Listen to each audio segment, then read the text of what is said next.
Hey guys, so today I'm back with another video, and today's video is actually going to be a little bit different. Now, to start things off, in a couple of weeks or so, my friends and I are planning to go catfishing, and we're going to be targeting big channels and big flatheads. Now, for those bigger types of catfish, you can't really use worms or night crawlers. You mainly have to use dead bait and cut bait if you want to catch anything over like 10 pounds. So that's exactly the reason I'm down here today. We're going to be catching some carp, suckers, bluegill, creek chubs, just whatever we can find that I can throw in the freezer and get out in a couple weeks to use as catfish bait. Now, because these are just going to be bait fish, I'm not looking for anything huge. Any carp over like 8 or 9 pounds, I'm probably just going to release because I'm never going to use that much bait. Now, I have no idea how entertaining this video is going to be for you guys, considering we're going to be targeting smaller fish than normal. But with my upload schedule out the window because of school, I figured that this video, even if it isn't super interesting, is better than nothing. So with that said, I hope you guys enjoy the video.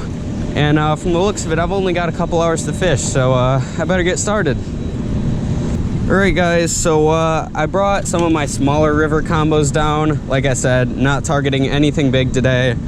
And for bait, like normal, I've got night crawlers. But the thing about these night crawlers is they've been in my basement for about 3 weeks now.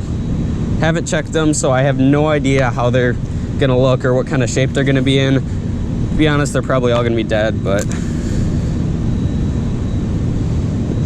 it's better than I was expecting. They're not very lively, but yeah, should be able to work with these. All right, sweet. Probably should have checked that before I left, but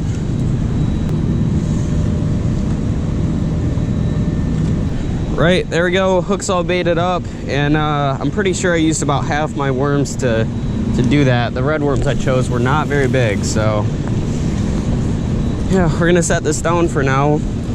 And I think now's a good time to tell you guys what my plan is for storing these bait fish while I'm down here. So with that said, my current plan is I actually have a couple of stringers in my backpack that have been there for probably about 3 months now that I've never used. So I think my best bet is to keep the fish alive in the river until I'm ready to leave, and then I can kill them and cut them up or whatever.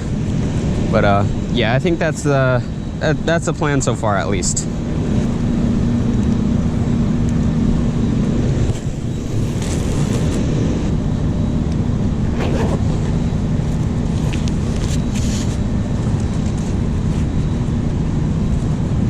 Oh, that's a fish.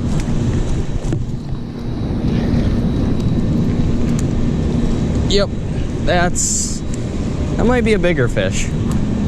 Yeah, that's definitely a bigger carp or something. I gotta tear them out of the rocks though. As much as I don't want to catch big fish today, they're a fun fight.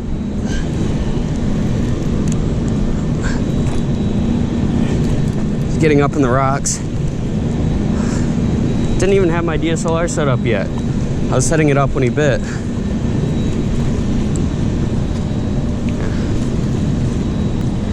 This feels like a fairly small fish, honestly. It's probably gonna be a good bait size.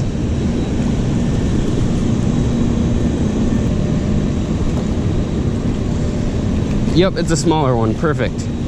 I really wanna land this guy. There we go. That is perfect bait size right there, about 5 pounds. It's about the smallest you can get down here, or at least the smallest I've caught. All right, I need to do this pretty quick. I think one of my stringers is in my tackle box. Yep.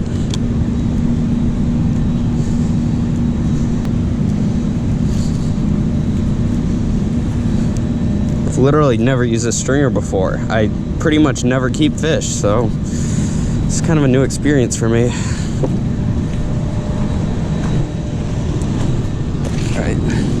Let's get this guy unhooked real quick.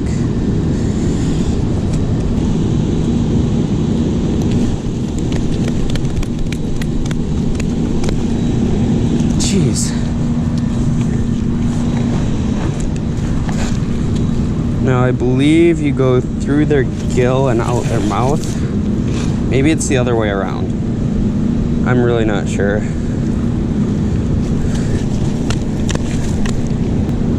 How does this work?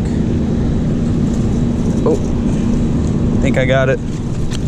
No, you've got to be kidding me.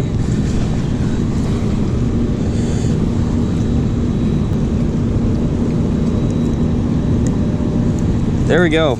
Perfect. Okay. Now, I believe I'm supposed to put it through the loop.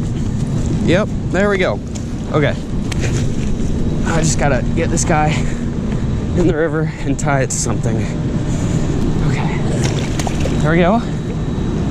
That's done. This root feels pretty solid. He's not gonna have much room to swim.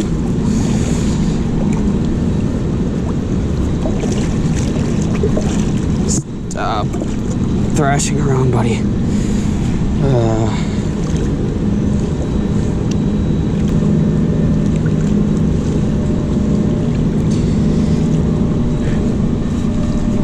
Well, I think that's the worst stringer job I've ever seen.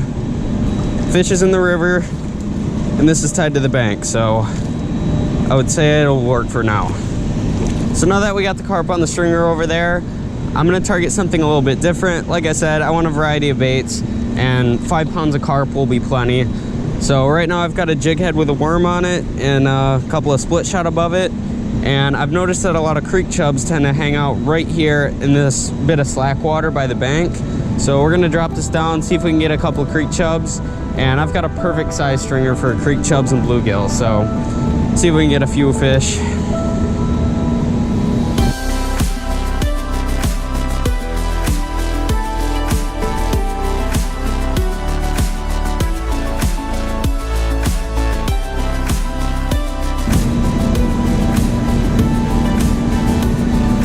There we go.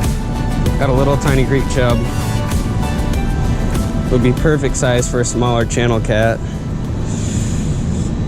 There we go. All right, now I just gotta remember where I put my stringer. There we go.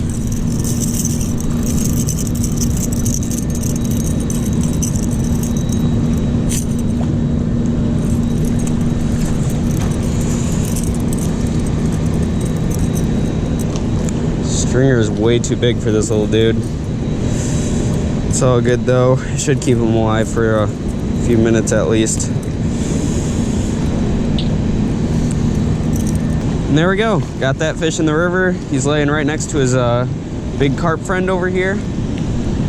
And see if we can catch a few more.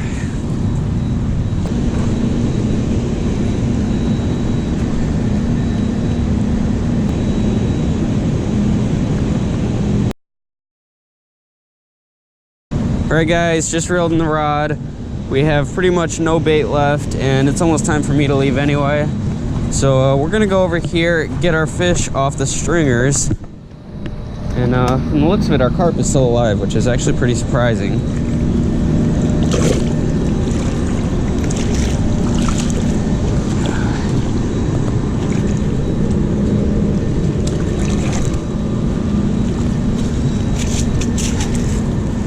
There we go. And now for the creek chub. Yeah, this guy is dead as a doornail. He's done.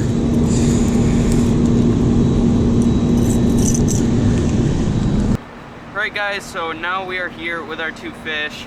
They're both dead, and don't know if you can see the creek chub, but he's right here. And we shouldn't really need to do anything to this guy. He's small enough that he can fit into a bag. And I do want to keep these guys separate just for ease of finding them in the freezer at home. But as for the carp, he's obviously not going to fit in a gallon bag. So I think what I'm going to do is cut 2 fillets off of his sides and then try to kind of curl them up a little bit into another bag so it'll be separate. And looks like his reflexes are still going a little bit, but he is dead. So yeah, let's see what we can do with this guy.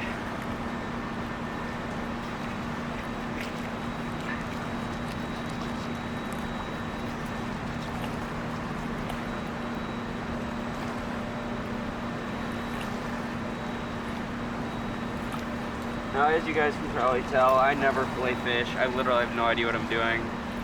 But yeah, doesn't really need to be pretty. I'm just using it for catfish bait, so. This is a pretty messy job though.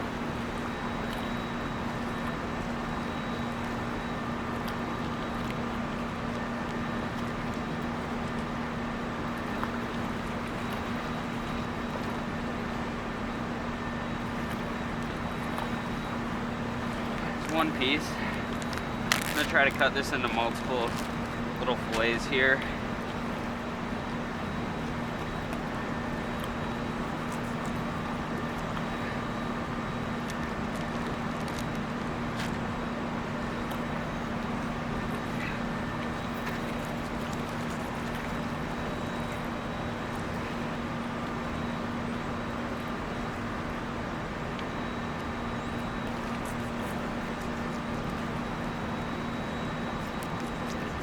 Better than the first one did, but still awful.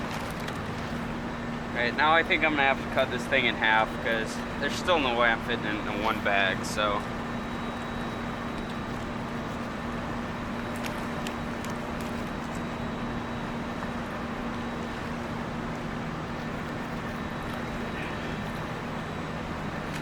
And there we have it. I'm gonna go clean the guts out. Not gonna do that on camera because this isn't nasty enough. That's gonna be worse, but yeah, I'm gonna go do that real quick, and then I think I'll be ready to be put in the bags.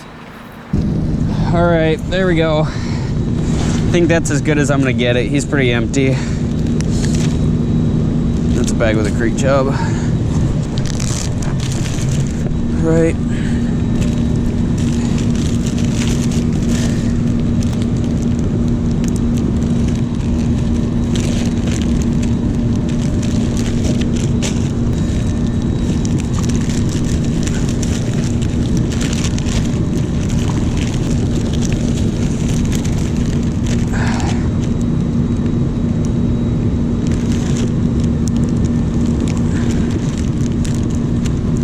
Well, I would say we came out with quite a load of catfish bait. This bag is not empty, it has the chub in it. And yeah, there we go. Right guys, another good day of fishing has ended. I know this video is kind of short, but it wasn't really meant to be a full video. It was just kind of a filler and almost a little preview of what's gonna happen in the near future with catfishing. But I do hope you guys enjoyed this video. If you did, be sure to hit that like button and subscribe, and I'll see you guys in the next one.